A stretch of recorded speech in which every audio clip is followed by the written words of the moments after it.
What if I told you that you can make convincing videos with just your phone camera? Stick around to find out how. Before we get started, make sure you subscribe to the channel, hit that bell icon, and then you're notified of any new content that I upload. So you probably already knew that you could take some decent video and decent photos with your phone, and that's likely all that you do anyway. But if you're somebody who wants to get started in filming or videography or YouTube, honestly, all you need is just your phone to get started. And you may think that you need to upgrade to a big camera and buy something expensive and get all these lenses and get something that's on paper just like got all the high numbers and megapixel count, but honestly, you don't need that. Diving into the technical weeds a little bit, megapixel count, a higher megapixel count is really good if you want sharp photos, specifically of objects like far away. So let's say you're gonna take a picture of like a mountain or like a landscape or a buffalo like way out there, then if you have a higher megapixel count, you'll be able to capture more detail. That's literally all it does for you. A lower megapixel count means you'll get detail kind of closer up, but it also gives you advantage with video because it gives you better processing power within that. So that sensor, it doesn't become as much of an inhibiting factor when you're taking video instead of taking photos. So that being said, in a nutshell, your phone takes great video. You just have to know how to use it. And this kind of goes along with my video earlier about the 3 tips for iPhone photography or just any phone photography, and I'll link that up here in the corner. But it's really just about the movement and the camera movement and what you're doing to portray the shot that you're taking, not necessarily the technology within the camera itself. In fact, as an example, I've already done this. I filmed a video completely on my phone on my channel, and you may not have even known that it was filmed on my phone. So the van video, the sizzle reel that I made, I'll link that up here in the corner again. I filmed that entirely on my phone. Granted, parts of it were on a drone, so unless it's obviously a drone shot, you know, way up in the air, I didn't film that on my phone. All the rest of it, I just took out my phone and handheld shot around the van and just moved slowly and followed these techniques and movements to make it look more cinematic. And if your eye isn't so trained, then you would never know it was filmed on a phone.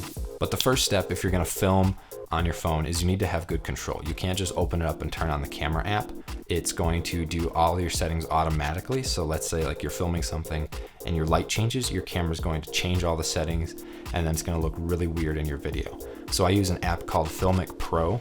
It's a paid app, it's a one-time paid, but it basically gives you all the DSLR functions inside of your phone camera. So like you can change your white balance, your exposure, your focus points. You can change like everything you need to and then lock it and set it. That way your camera is not changing those settings on you as you film, and that'll really give you an advantage to having a consistent look and, you know, getting started with getting your video to look nice. But aside from that, I mean, that's really the biggest factor, is not having your camera do all these automatic calculations and adjustments for you. So if you were to buy a high-end DSLR, chances are you would learn how to use it on full manual mode and learn what all the settings do and learn how to really control it. You wouldn't just buy a DSLR, throw it on auto mode and say, well, there it is. Like it doesn't work. So the same way of downloading the app, of getting full control, now you essentially have a high-end professional camera. So start treating it like that. So then think about it like, if I had a DSLR, what kind of movements would I make? What kind of shots would I try to get? Would I try to zoom or push in and out or dolly or rotate or slide? Get creative with how the camera is actually moving around the object and what you're filming, knowing that you have full control over the software and what the camera is recording. Then with your movements, you can really make it look convincing. So I started this way. I started a film business with nothing more than my iPhone 10 and a little gimbal stabilizer that I had bought. And it worked really well. You know, people didn't know the difference. Sure, they look at you weird when you show up to film and you show up with a phone. Would not recommend that long term. But in the end, the end product turned out just as great as if it had on a normal camera.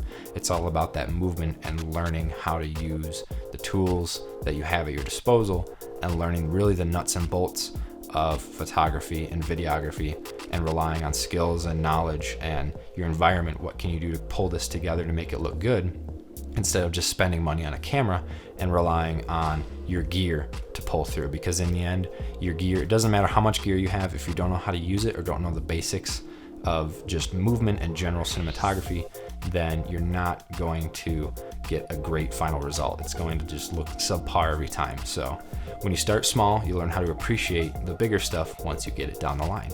So a quick video, let me know if you have any comments or questions. Be sure to leave a comment on the video, like it, subscribe to the channel. Let me know what you shoot on, what you started shooting on, how long you've been shooting.